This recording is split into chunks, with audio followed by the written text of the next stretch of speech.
What's going on? It's Astronaut H, and this is the What More Do You Want Network. Now, in this video, I will be discussing tonight's game between the Chicago Bulls and Indiana Pacers, and of course, this is my Bulls report. Now, the Chicago Bulls are coming off of a game in which they won versus the Atlanta Hawks, in a game where, honestly, I looked at, I'm speaking from me personally, it was pretty much what we've seen over the course of the last few weeks, and that is an all hands on deck approach, even with a great rebounding and point effort from Andre Drummond. And this game, I was pretty much expecting the same. You go out there and you look at the who's who on the other side as far as the Indiana Pacers are concerned. Of course, one being the main component, and that is Tyrese Halliburton. Now, for the Pacers, they haven't been playing some of their best basketball since,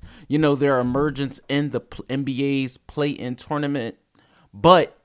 In-season tournament. I get the two confused sometimes.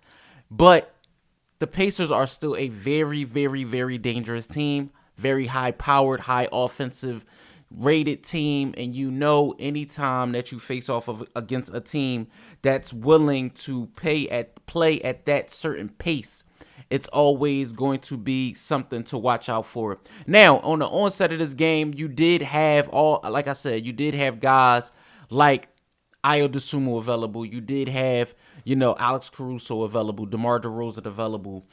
Still without Vucevic, still without Zach LaVine, still without Torrey Craig. So, in the beginning of this game, the Pacers' offense was humming. You seen Tyrese Halliburton playing at a pace that was just different from how the Bulls wanted to play.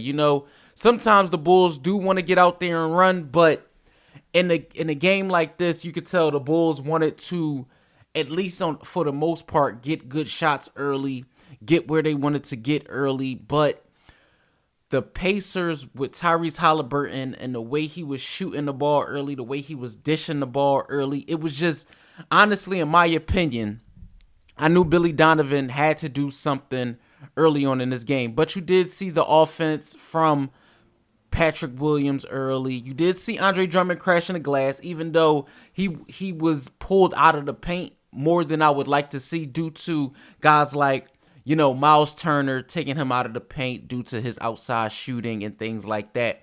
Also, you had shooters like, Buddy Hield entering the game. Guys like Obi Toppin. It was just, for the Bulls, it was going to be a lot, especially after the first quarter, where you seen the Pacers put up 37 points. And that can't happen, because if you look at that, they were on pace to score, 120, 130, almost 130 points. So the Bulls had to grind it out. For themselves in the first quarter, the Bulls did put up 31 points. Now, in the second quarter, you seen more of that methodical, grind out type of style that I wanted to see. You started to see DeRozan. You started to see Ayo Dosunmu. Guys get in there and kind of try to grind out the game. But make no mistake, you still seen the Pacers put up 26 points in the second quarter. Now, the Bulls did score 52 points in the half, but that still was not enough to, come back in the game. The Bulls found themselves down as much as 25 at one point in this game. It was down double digits for the most part of the first half. Now, in the third quarter, Billy Donovan did something where I thought this is how the Bulls came back into the game. He elected to go with more of the young guys, Dalen Terry especially, who, got in and got the Bulls defense, whether it was him, whether it was Alex Caruso, just the young guys all together, coming together in that third quarter, holding the Pacers to a nice low performance. They only scored, I believe it was in that third quarter, if I'm not mistaken, as I look back on their performance in the third quarter, The Pacers only scored 22 points in that third quarter, which was their lowest scoring quarter of the game. The Bulls did put up 25 points in the third. You started to see them come back, especially to start the fourth quarter. The Bulls found themselves with the lead to no avail. Rick Carlisle had Tyrese Halliburton on the bench until it was time to unleash him. And that's what he did. I mean, it was a spurt of a minute and 20 seconds where the Pacers outpaced the Bulls. And, that was the game. It was pretty much what happened in the fourth quarter. That was the game because they couldn't play Andre Drummond due to the pace of play. The Bulls were going small. The Pacers were small.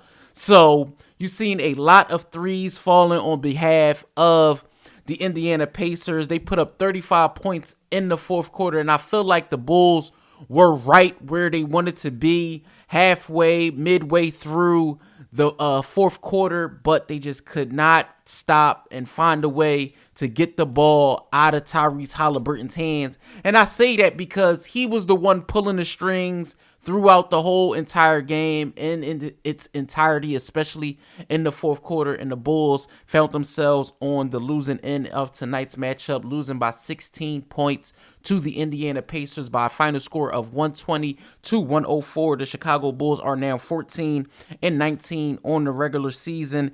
And as I look over the box score with, Patrick Williams, who had a phenomenal game with 22 points. Andre Drummond himself did have 16 rebounds, but only 7 points. Alex Caruso with 15 points. Kobe White with 16.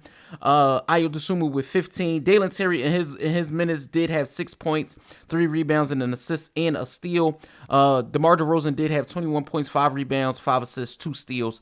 As for the Indiana Pacers, their high man was Miles Turner with 24 points. But the story was Tyrese Halliburton. He did have 21 points and an immaculate 20 rebounds not 20 rebounds, 20 assists, 21 points, no turnovers. And honestly, I don't like the way that, he stat padded towards the end, but granted, the Chicago Bulls should not have let him get 20 assists, especially at the end of the game where the guys that were on the floor knew he wanted his 20th assist.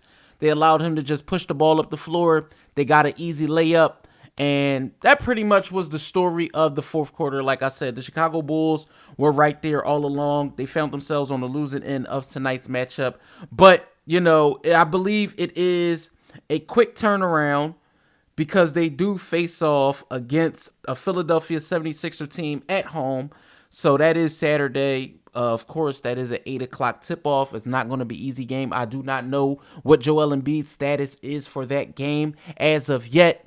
But again, the 76ers do have guys that are more than capable, as in Tyrese Halliburton, Tobias Harris, also, DeAnthony Melton and Kelly Oubre, and a list of other guys. So I will tune into that game. Of course, let me know what you guys think in the comments down below. So Chicago Bulls fans, Indiana Pacer fans, or if this is just your first time tuning into this channel, please let me know what you think in the comments down below.